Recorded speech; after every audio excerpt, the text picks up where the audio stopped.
Hello friends, welcome to दिमागी investor. आज मैं आपसे बात करने वाला हूं एक बैंक के बारे में। जैसा कि आपको स्क्रीन पे दिख रहा है, मैं बात करने जा रहा हूं पंजाब नेशनल बैंक के लिए। दोस्तों, आपको पता ही होगा कि अभी मार्केट लाइफ टाइम हाई पे है, जिसमें बैंक निफ्टी जो है वो भी अपने लाइफ टाइम हाई पे है, अराउंड 44,000 पे। तो जितने भी बैंक्स हैं ऑलमोस्ट सारे अभी टॉप पर ही होंगे, बट यदि आप पंजाब नेशनल बैंक को देखें तो उसका जो 52 वीक हाई था वो था अराउंड 62 रुपी, बट अभी ये ट्रेड कर रहा है 50 पे। इट मीन्स ये अभी अपने life time high, not life time high, वो ये अपने 52 वीक हाई पे अभी नहीं है। तो जानने की कोशिश करेंगे कि ये क्यों नहीं है और क्या सच में चांसेस है कि ये बैंक यहाँ से आगे जा सकता है। तो क्विकली रिव्यू कर लेते हैं। दोस्तों, इसका जो मार्केट कैप है वो अराउंड 55,000 करोड़ के करीब है। करंट प्राइस जैसे मैंने बताया 50 है।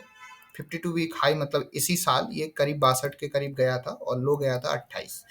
पी जो है, P means price to earning, जो है अभी इसका 16 का चल रहा है, जो कि लेस देन 20 है, which is good sign.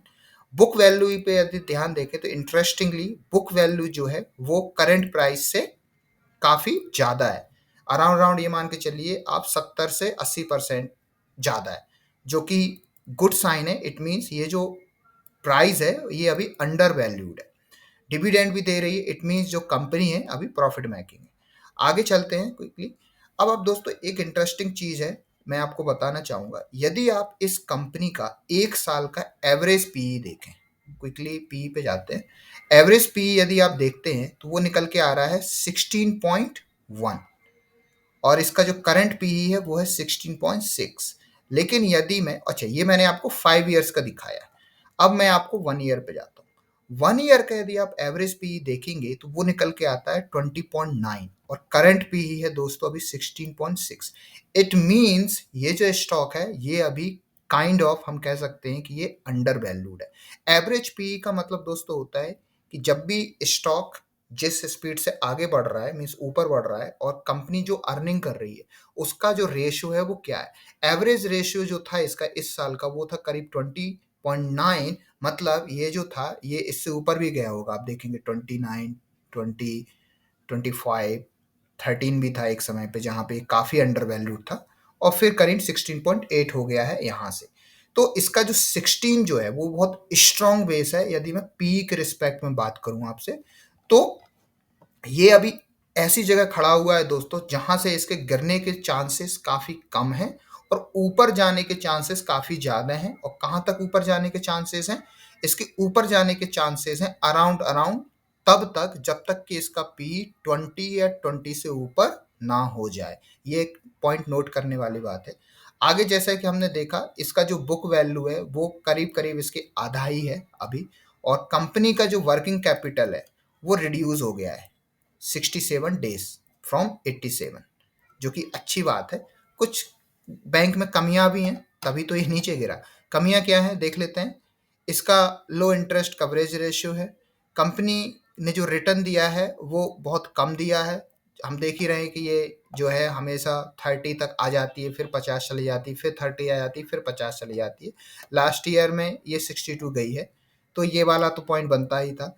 Company के पास जो लाइबिलिटीज है वो काफ़ी ज़्यादा है, अराउंड 6 लाख करोड़ की लाइबिलिटीज़ है, और कंपनी का जो मार्केट कैप है वो ओनली 55,000 करोड़ है। ये काफ़ी सोचने लायक है।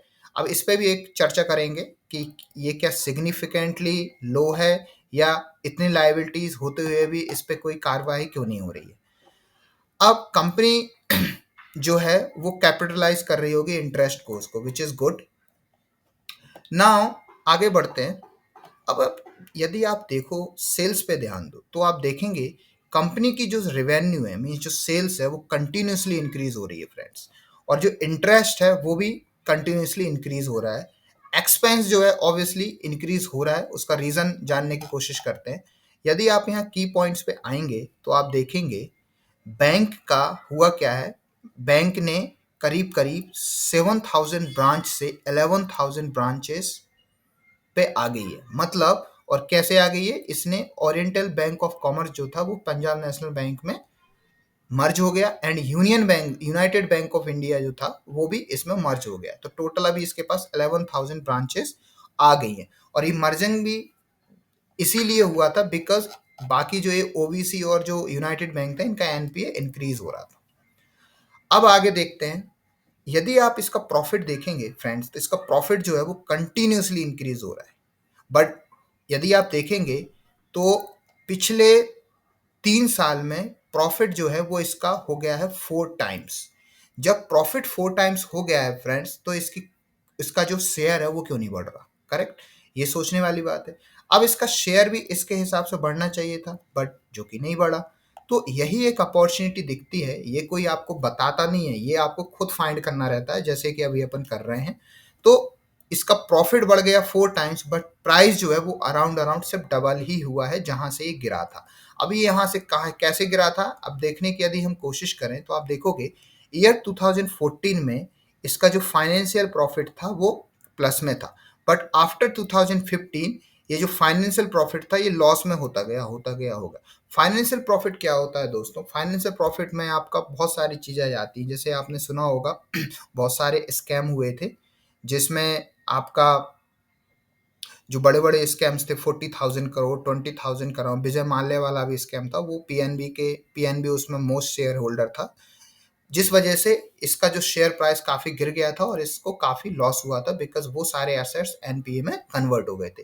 बट यदि आप देखेंगे तो पिछले 4 साल में जो लॉस इसका 22,000 करोड़ था वो धीमे धीमे घट के अब 6,000 करोड़ पे हो गया है।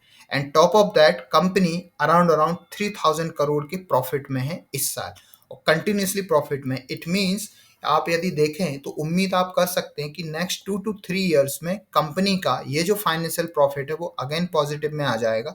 अब इन केस यदि हम मानते हैं कि ये अगेन यदि पॉजिटिव में आ गया तो कंपनी की प्राइस कितनी होनी चाहिए? तो एक काम करते हैं, फटाफट जाते हैं 10 इयर्स के चार्ट पे।